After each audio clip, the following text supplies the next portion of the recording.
Hey guys, today I've brought a very interesting though a bit complicated topic, that is primary immunodeficiency. I've really tried to simplify it, and if you like my video then please don't forget to subscribe and press the bell icon, like, share and comment on this video. So let's move forward.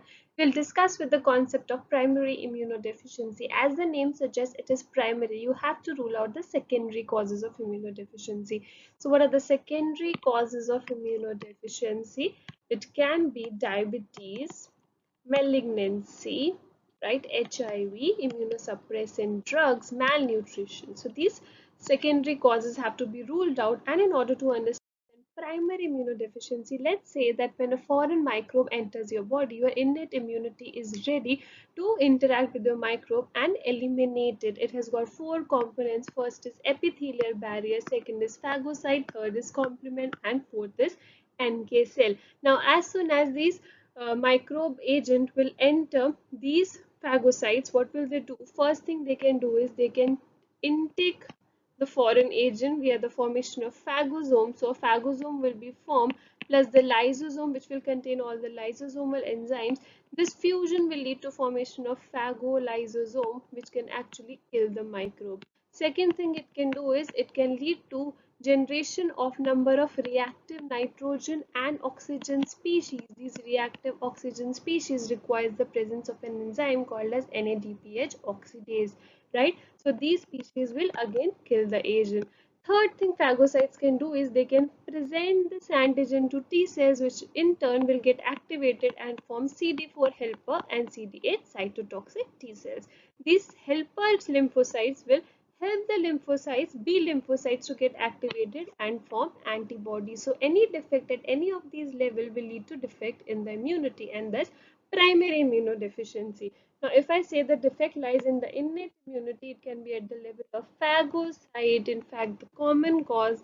Then next, complement proteins, NK cell or epithelial barrier. Any defect here or any defect in the signaling of these molecules further will lead to defect in the innate immunity. Next can be defect in the T lymphocyte, defect in the B lymphocyte or defect in the antibodies. If I talk about the prevalence, antibody defect is the most common type of PID, which constitutes 70% cases of PID. Next is combined B and T cell. Why I say combined B and T cell? Because even if only T cell defect is there, because CD4 lymphocytes are required for activation of B lymphocyte, it will cause defect in both the T cell as well as the B lymphocyte. So combined B and T cell deficiency constitutes the second most important cause of PID. Third, the defect can lie at the level of phagocyte, and in fact the defect in the NADPH oxidase enzyme is a common cause. Next defect can be at the level of complement proteins, and fifth it is the T cell defect. Let's move forward and let's see what are the types of primary immunodeficiency. I told you most common antibody deficiency, then phagocytic disorders, complement deficiency, defects of the innate immunity, right? Combined immunodeficiency, that is B and T lymphocyte defect, and combined syndromic immunodeficiency. What do you see? Syndromic, that means that along with PID features, there are also other clinical features which cannot be explained solely on the basis of immunodeficiency. So along with that, there are certain other symptoms also, thus it is called as combined syndromic immunodeficiency. Autoinflammatory syndrome means the inflammatory cascade due to increased activation of interleukin 1 due to increased activation of caspases enzyme, that will lead to increased inflammatory cascade, right? So many features are discussed under autoinflammatory syndrome, which cannot be discussed in the class because this class solely is based on the concept of PID.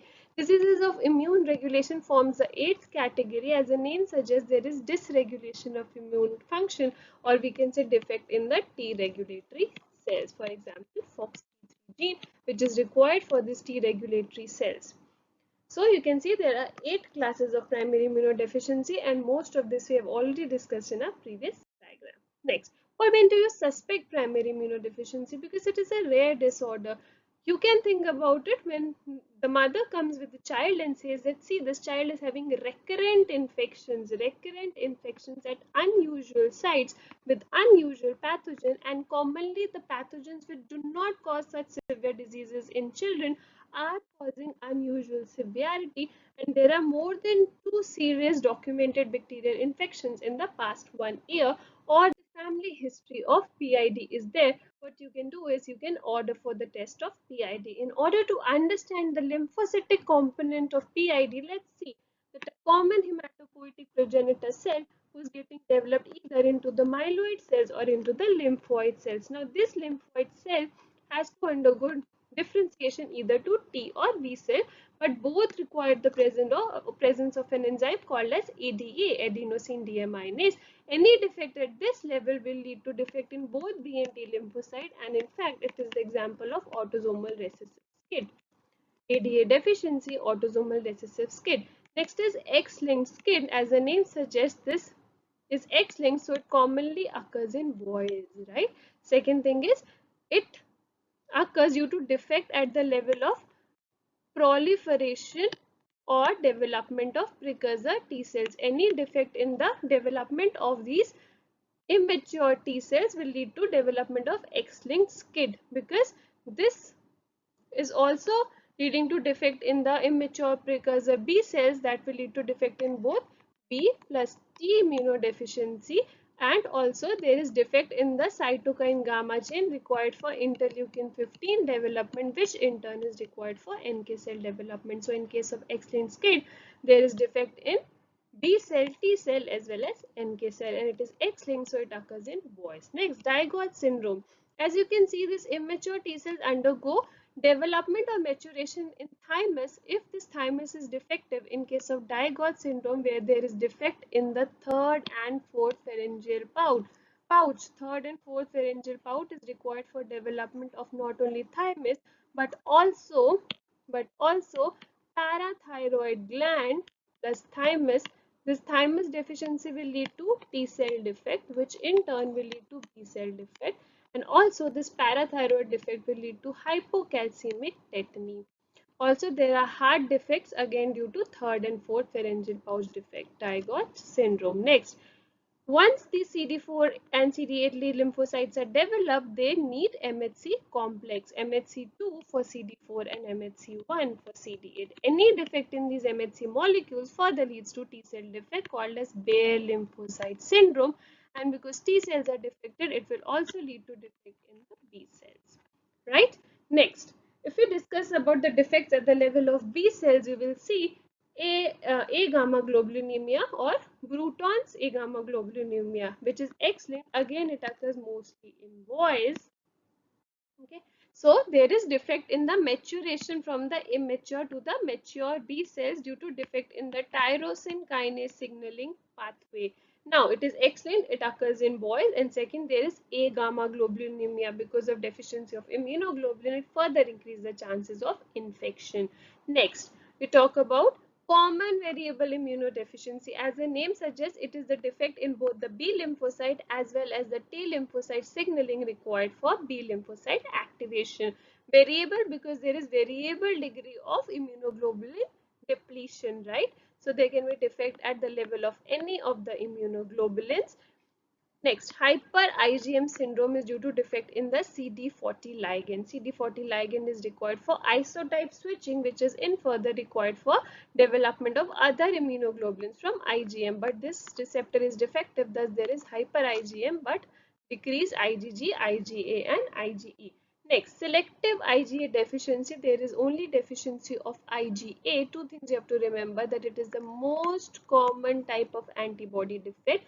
And second, in case of blood transfusion, these patients present with a large amount of anaphylactic reaction, severe anaphylactic reaction to blood transfusion, because this IgA is deficient in these patients and will act as a foreign antigen in case of blood transfusion.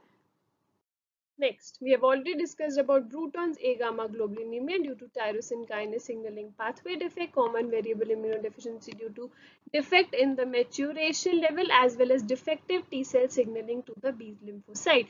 Hyper IgM due to defect in the CD40 ligand. Selective Ig deficiency is the most common type of antibody deficiency and presents with a severe anaphylactic reaction. Transient hypogammaglobulinemia of infancy, as the name suggests, is a transient reduction in immunoglobulin levels. T lymphocyte chronic mucocutaneous candidiasis presents in a large number of conditions. Immune regulation, we have already studied, it is due to FOXP3 mutation, which is required for formation of T regulatory cells. Next, combined B and T cells. We have discussed about autosomal recessive and X-linked, and we have also discussed how it affects both B and T. Common variable immunodeficiency, again we have discussed that there is a defect in the signaling of T to B lymphocyte as well. Atixiate telangiectasia is basically a defect in the DNA repair which should occur at the level of isotype switching. When this isotype switching is occurring, there is a large number of DNA defect which should undergo repair, but any defect in this ATM repair gene will lead to defect in the immune system. Viscoid aldrich protein is due to defect in the VAS protein, which is required for lymphocyte signaling as well as platelet signaling, and thus presents with three things: thrombocytopenia, infections, and eczema. So mnemonic, if you can remember, it is type. Right? Now, it is X-linked also, and it mostly presents in boys. Igm syndrome is due to defect in the third and fourth pharyngeal pouch. Complement protein deficiency is defect in the innate immunity. C2 presents with early complement deficiency. C3 due to defect in the common pathway, and C5 late pathway. Factor H for alternative pathway. Next, phagocytosis, chronic granulomatous diseases occur due to NADPH oxidase deficiency. Leukocyte deficiency occurs due to either integrin defect or selectin defect, which were the molecules required for the adhesion of the leukocytes to the blood vessels and the further transmigration to the site of the injury. Chidiac syndrome is due to defect in the list protein, which is required for lysosomal trafficking, and any defect will lead to increased risk of infection. So less than 6 months, you do not usually think about B cell or antibody defect. Why? Because of the protective effect of maternal immunoglobulin. Only if the child presents after 6 months, you can think about B cell defect. In fact, after 1 year, you should always rule out the secondary causes of immunodeficiency because PID is not that common. Next, I told you antibody deficiency is the most common cause which presents with 65% of the cases. Next is combined immunodeficiency 15%, phagocytic 10, T cell 5%, and complement deficiency as well 5%. Next, I told you antibody deficiency, what test will you order? For the quantitative test, you will order the immunoglobulin levels, right? IgG, IgA, and IgM. Antibody titer immunization means you will first record the antibody levels before giving any pneumococcal vaccine, and then you will record the levels after giving pneumococcal vaccine, and then you see if there is any rise in the immunoglobulin levels. Combined B and T lymphocyte, you have to check for the markers. For B lymphocyte, you will test CD19, 20. For T cell, you will do CD3. For NK cell, you will do CD16 and CD56. So this is lymphocyte subset analysis. Next, antibody titer. I already told you for antibody or B cell defect. Skin test, Candida or tetanus skin test. If you remember tuberculin skin test, you remember it is based on contact or type 4 hypersensitivity, which is a type 1, which is the dependent on T cell mediated immunity. Thus, in order to test the function of T cells, you check for skin test, Candida and tetanus skin test. Phagocytic defect, you can count CBC or absolute neutrophil count, along with that NBT.